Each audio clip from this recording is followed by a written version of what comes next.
everyone in the group would have to buy new cars. It's essentially a fellowship association.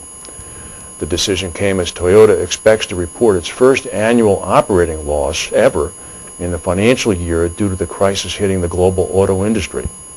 Toyota is reportedly moving to name Akio Toyoda, grandson of its founder, as its next president in June in a bid to increase solidarity amongst Toyota workers.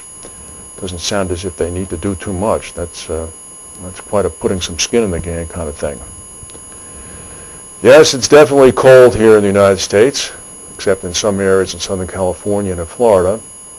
But the cold does have some advantages. It helps to avoid things such as this. Yes, that's a great white shark. And if you lived in Australia, you'd know about this. A recent string of shark attacks across Australia has rattled the nerves of swimmers. However, experts say, don't worry, it's relatively safe to go into the water.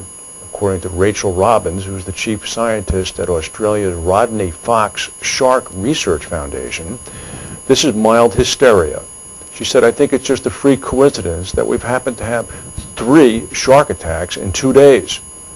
Despite the assurances, a debate is raging in Australia over whether there are indeed more sharks in the waters off the country, or whether there are simply more swimmers aware of the presence of the sharks. The trouble began 2 days after Christmas when 51-year-old Brian Guest vanished while snorkeling with his son off a beach in Western Australia. A piece of his wetsuit was later found, and officials say he was almost certainly eaten by a shark. On Sunday, a 13-year-old surfer in the island state of Tasmania was dragged underwater by a 16-foot-long great white shark, and a 31-year-old surfer was bitten while surfing at a beach in New South Wales. Both survived. Then yesterday, Stephen Fogarty was snorkeling in southern New South Wales when a shark latched onto his leg. He survived after punching the creature until it let go. Meanwhile, several beaches across the country were closed as sharks were spotted close to shore. Officials have cautioned people to swim in groups, perhaps to make the feeding easier for the sharks. I can't imagine why.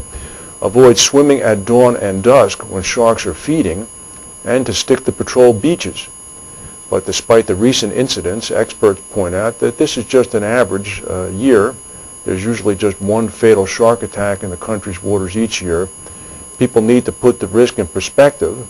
Many more people die on the roads in 1 day in Australia than in a decade by shark attacks. Well, we're not facing any shark problems here. The temperature is going to be about 4 degrees here tomorrow. If we have any other breaking news, we'll come back and let you know. The Tom Hutton interview will be tomorrow. Thank you for watching.